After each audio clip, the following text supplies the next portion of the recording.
Sorry guys. Sorry guys.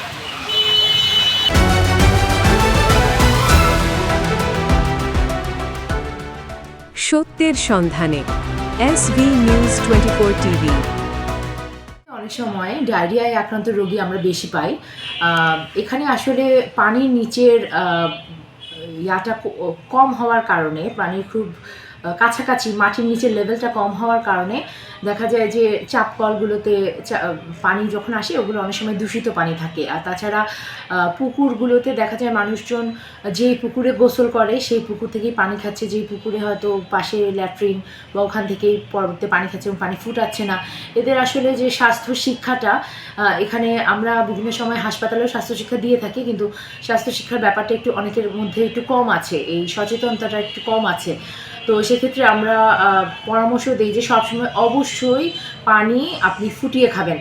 আপনি যেহেতু ডায়রিয়ার প্রকোপ এই অঞ্চলে বেশি, আপনি যে কোনো পানি, খাবার পানি অবশ্যই ফুটিয়ে খাবেন। এটা একদম আপনি করে ফেলবেন যে খাবার পানি ফুটিয়ে খেতেই হবে।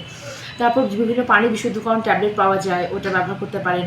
আর ডায়রিয়াতে আক্রান্ত হলে অবশ্যই খাবার স্যালাইন খাবেন, এবং খাবার স্যালাইনের ক্ষেত্রে যেটা আপনি স্যালাইন কিন্তু আমরা যেটা বাজারে কিনতে পাওয়া যায়, ওটা যদি আমরা হঠাৎ করে কম পানিতে মিশাই বা বেশি পানিতে মিশাই, তখন ওটার ভলিউমটা ঠিক না হওয়ার কারণে দেখা যায় যে শরীরে বিভিন্ন রকম উপসর্গ দেখা দিতে পারে। তো এই জন্য সবসময় এটা মনে রাখবেন যে আধা লিটার পানিতে অবশ্যই খাবার স্যালাইন মিশাতে হবে আধা লিটার পানিতে।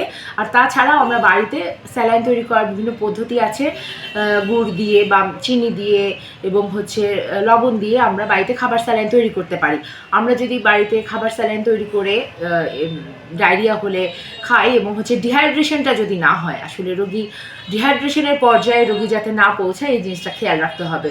তো ডায়রিয়াতে মৃত্যু ব্যাপারটা বর্তমান পরিবেশে বা বর্তমান যুগে এটা খুবই অস্বাভাবিক ব্যাপার। যদি আপনি ডায়রিয়া হওয়ার সাথে সাথে যথেষ্ট পরিমাণ পানি পান করেন, আমরা একটা সহজ হিসাব বলি যে আপনি যতবার বাথরুমে যাচ্ছেন ততবার এসে এক গ্লাস ওট স্যালাইন খেয়ে ফেলেন। তো এক গ্লাস ওট স্যালাইন মানে এক গ্লাসে আপনি একটা ওট স্যালাইন মিশাবেন না। এক গ্লাস ওট স্যালাইন মানে আপনি আধা লিটার পানিতে ওট স্যালাইন তৈরি করে ওখান থেকে গ্লাসে ঢেলে আলাদা খাবেন।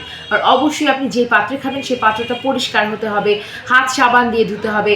আমরা খাবার পরে বা বাথরুম করে অবশ্যই হাত যাতে সাবান দিয়ে ধুই, এই ব্যাপারটা আমাদের লক্ষ্য রাখা জরুরি। অনেকে খাবার পরে হাত দিয়ে সাবান দিয়ে ধুচ্ছে না, এগুলো আসলে অভ্যাসগত পরিবর্তন জরুরি আমার কাছে মনে হয়। অভ্যাসগত পরিবর্তন হলে এই যে ডায়রিয়ার প্রকোপ যেসব জায়গায় এখনও আছে সেসব জায়গায় ডায়রিয়ার প্রকোপ কমানো সম্ভব। ধন্যবাদ।